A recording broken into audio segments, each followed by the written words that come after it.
voici arrivé à cet article du Credo qui dit « Je crois en un seul Seigneur Jésus-Christ ». Je vous propose que nous nous arrêtions sur deux termes. Le premier, c'est « Seigneur ». Ça nous semble évident de dire que Jésus est Seigneur. Mais ce n'est pas si évident que ça. Vous voyez, quel a été le problème de la première génération des chrétiens, des apôtres et de la première communauté chrétienne? Ça a été de dire une réalité totalement inédite, totalement nouvelle, que cet homme avec qui ils avaient marché, ils avaient vécu pendant 3 ans, était Dieu, le Fils éternel de Dieu. Et de le dire avec le langage qu'il possédait, qui était le langage de la Bible, de ce que nous appelons l'Ancien Testament. Et c'est ainsi que la première génération chrétienne va utiliser des termes qui, dans l'Ancien Testament, désignent Dieu, Dieu le Père, pour désigner Jésus.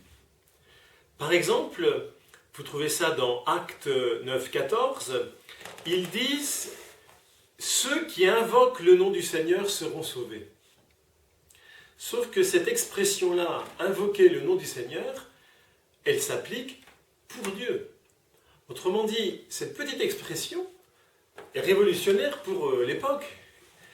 Et je suppose que ceux qui n'adhéraient pas à la foi de Jésus comme Christ, eh bien, devaient être profondément choqués quand ils entendaient ça.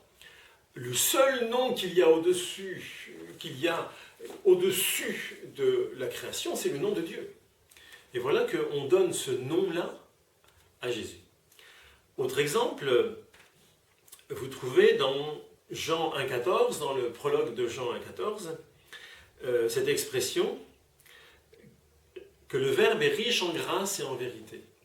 Mais c'est exactement ce qu'on dit de Dieu le Père dans Exode 34, verset 6.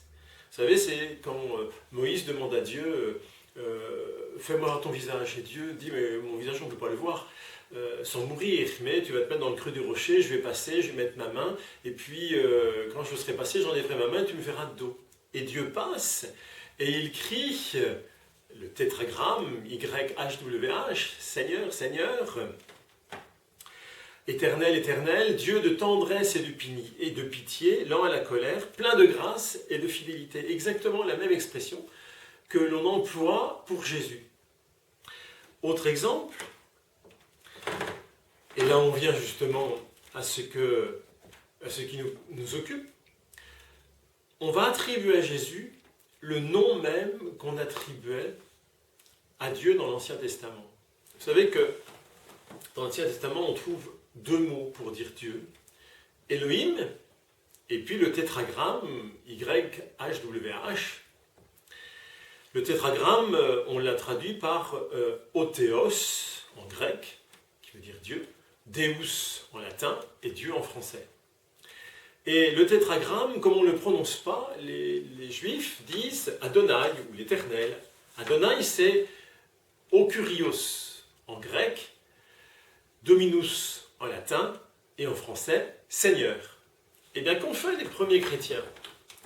Ils ont décidé que Deus s'appliquerait à Dieu le Père et que Seigneur, on l'appliquerait à Jésus.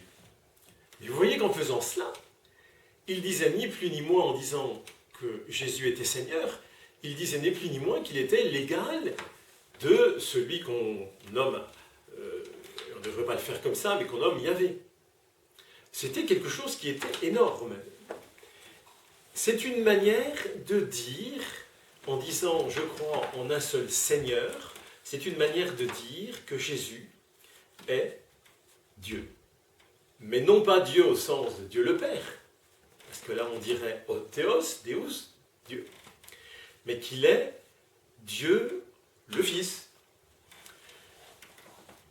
Deuxième expression, on dit je crois en un seul Seigneur, Jésus le Christ. Ben là aussi on est habitué, ben oui c'est le Christ. Mais qu'est-ce que c'est le Christ? Le Christ c'est le Messie. Et on sait ce que désigne le Messie dans l'Ancien Testament. Le Messie, c'est celui qui est consacré au Seigneur. Il est consacré par un rite spécial qui est un rite d'onction d'huile sur la tête. C'est ainsi que les rois étaient consacrés.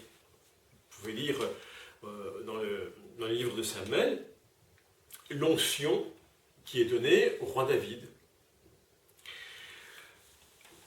Le premier représentant de Dieu, le premier consacré à Dieu, le premier ouan, puisque ça veut dire ça, hein.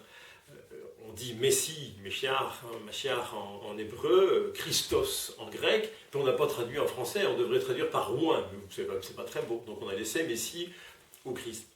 Mais le premier Messie, c'est le roi. Quand on parle de Messie à partir du Xe siècle avant Jésus, on parle donc du roi. Et puis comme les rois vont décevoir le peuple d'Israël, on en vient à dire, dans l'avenir, Dieu nous enverra un vrai roi, juste, bon, un vrai Messie, le Messie des derniers temps, un autre David. Et au temps de Jésus, vous le savez, il y avait toute une partie du peuple qui attendait un Messie roi, c'est-à-dire un Messie de type politico-religieux, un Messie roi de la lignée de David. Mais à partir de l'exil c'est 587 avant Jésus-Christ, la royauté disparaît, puisque le roi est parti en exil, il n'y a plus de roi. Ce sont les prêtres qui dirigent le peuple d'Israël, la communauté d'Israël, et spécialement le grand prêtre. Alors on va lui donner l'onction à lui aussi, on va le consacrer par l'onction. Il devient messie-prêtre, si on veut.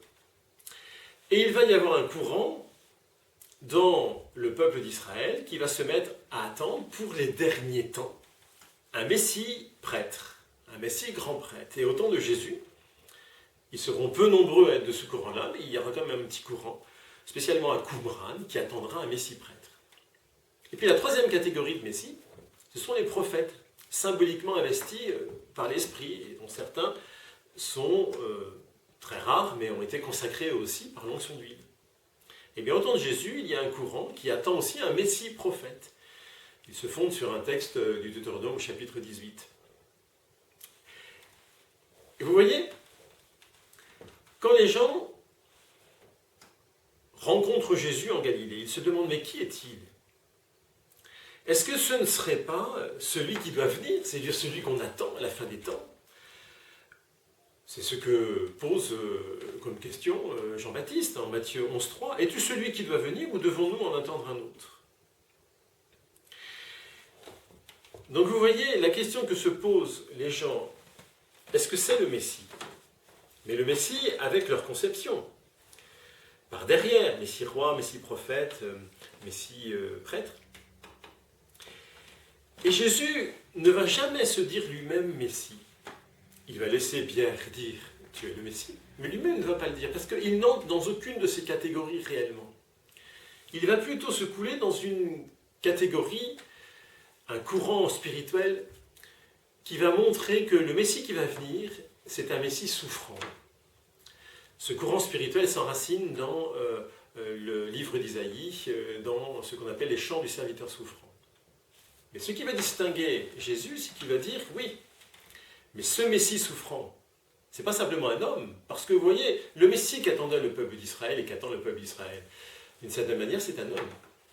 Mais Jésus va dire qu'il est plus qu'un homme, qu'il est un Messie qui vient de Dieu et qui est l'égal de Dieu. Vous voyez, le Messie, c'est celui qui correspond à l'attente de notre cœur. Vous comprenez qu'en disant « je crois en Jésus », en un seul Seigneur, Jésus-Christ, nous disons, je crois que Jésus est celui qui est au cœur de Dieu, celui qui correspond à l'attente de tous les peuples entiers. Il y a une très belle expression dans la liturgie de l'Avent qui dit de Jésus qu'il est le désiré des nations. On y reviendra quand on parlera du rapport entre la foi chrétienne et les autres religions. Mais dans la foi chrétienne, ce que nous disons, c'est que le Christ est au sommet de l'univers. Il est la créature humaine qui est en même temps le Fils éternel de Dieu, qui est de toute éternité dans le cœur de Dieu.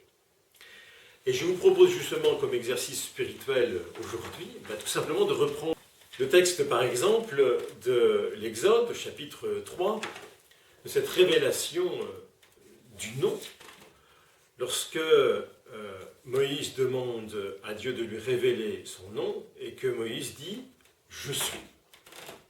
C'est exactement ce que dira Jésus plusieurs fois dans l'évangile de Saint Jean, où il dira « Je suis ».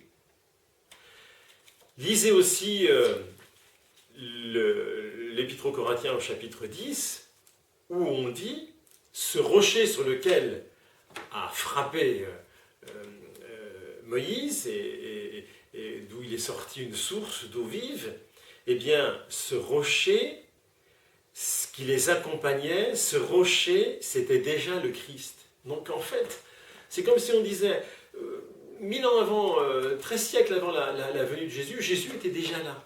On dit comment ça? Il est bien né à un moment du temps, oui, mais il était déjà là en tant que Verbe éternel de Dieu, en tant que Fils unique de Dieu. Simplement méditer sur cet aspect-là.